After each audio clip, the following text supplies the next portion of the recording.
आज गुजरात में municipal corporation के चुनाव के परिणाम आए, जो कि एक दृष्टि से समग्र गुजरात को कवर करते हैं। गुजरात के हर कोने में कहीं न कहीं म्युनिसिपल कॉरपोरेशन का चुनाव हुआ और जो नतीजे आए हैं वो नतीजे दिखाते हैं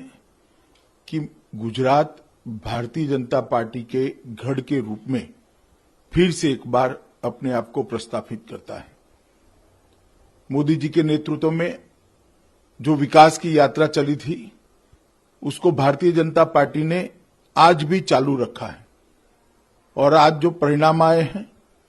वो गुजरात में अब तक के सबसे अच्छे परिणामों में से एक परिणाम है।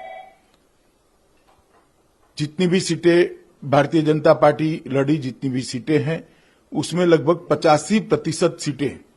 भारतीय जनता पार्टी जीती हैं और कांग्रेस पार्टी बुरी तरह से इस चुनाव में हारी है। पूरे गुजरात में सिर्फ 44 सीटें कांग्रेस को प्राप्त हुई हैं और 44 सीटें गुजरात में सिर्फ भावनगर कॉरपोरेशन में भारतीय जनता पार्टी ने प्राप्त कर ली। तो एक प्रकार से संपूर्ण भारतीय जनता पार्टी को गुजरात की जनता ने समर्थन किया है। इसके लिए मैं गुजरात के मुख्यमंत्री श्री विजय रूपाणी, उप मुख्यमंत्री श्री नितिन पटेल और अभी अभी जो नवनिर्वाचित भारतीय जनता पार्टी के अध्यक्ष हैं श्री CR पाटिल और उनकी टीम को मैं बहुत बहुत बधाई देना चाहता हूं। कोरोना काल के बाद ये पहला चुनाव हो रहा है। विपक्ष ने इसको मुद्दा बनाने का प्रयास किया था, मगर जिस प्रकार से मोदी जी के नेतृत्व में देश भर में कोरोना की लड़ाई लड़ी गई, यहां विजय भाई और नितिन भाई के नेतृत्व में कोरोना के खिलाफ लड़ाई लड़ी गई, गुजरात की जनता ने उस पर अपनी मोहर लगाने का काम किया है और ये स्पष्ट संदेश भेजा है कि आपत्ति जब आती है तब शासन का दायित्व निभाने का जो जज्बा होता है वो भारतीय जनता पार्टी ने बहुत अच्छे तरीके से दिखाया है और बहुत अच्छे तरीके से मोदी जी के नेतृत्व में, विजय भाई के नेतृत्व में इस लड़ाई को लड़ा गया है। मैं फिर से एक बार इस बात को दोहराना चाहता हूं कि देश भर में किसान आंदोलन, कोरोना, कई प्रकार की भ्रांतियां विपक्ष ने खड़ी करने का प्रयास किया था और हर भ्रांति को तोड़ते हुए एक के बाद एक नतीजे आए हैं। लेह लद्दाख से लेकर हैदराबाद तक और गुजरात से लेकर अब बंगाल में चुनाव है, उसके भी नतीजे अच्छे आने वाले हैं। मोदी जी के नेतृत्व में सर्व प्रकार से एक संपूर्ण विजय गुजरात में भारतीय जनता पार्टी को मिली है। विजय भाई, नितिन भाई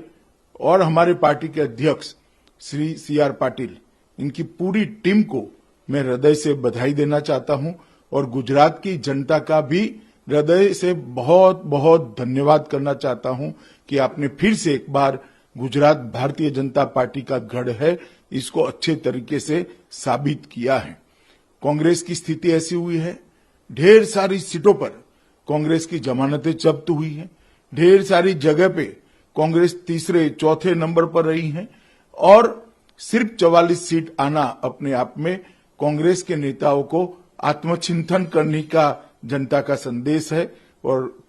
85% से ज्यादा सीटें भारतीय जनता पार्टी को जीतना, ये भारतीय जनता पार्टी की सरकारों की काम की पद्धति और भारतीय जनता पार्टी के सिद्धांतों का विजय है, जो मोदी जी के नेतृत्व में काम कर रही है। आने वाले दिनों में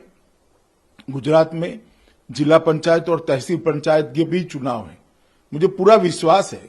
इसी तर्ज पर गुजरात की जनता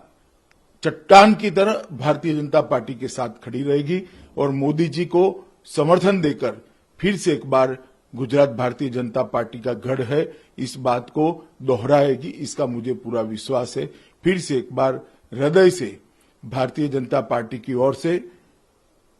गुजरात की जनता को बहुत बहुत बधाई और धन्यवाद मैं प्रेषित करना चाहता हूं कि आपने मोदी जी के नेतृत्व में देश जो प्रगति कर रहा है, देश आगे बढ़ रहा है, कोरोना के खिलाफ जो लड़ाई लड़ी गई, देश की सीमाओं को सुरक्षित करने का काम किया गया है, देश के 60 करोड़ गरीबों को उनका जीवन स्तर उठाने के लिए जो सन्निष्ठ और सफल प्रयास हुआ है, इस सब पर अपनी एक मोहर लगाकर काम करने का हौसला भारतीय जनता पार्टी का बढ़ाया है। और जो लोग भ्रांति फैला रहे हैं, चाहे वो किसान आंदोलन के नाम पर भ्रांति फैला रहे हो, चाहे कोरोना काल में जो हम संघर्ष किए इसके लिए भ्रांति फैला रहे हो, वो सभी भ्रांति को आज गुजरात के जनता ने वोट के माध्यम से इसका निरसन कर एक बहुत मजबूत मैंडेट भारतीय जनता पार्टी को दिया है। गुजरात की जनता का बहुत बहुत आभार और धन्यवाद।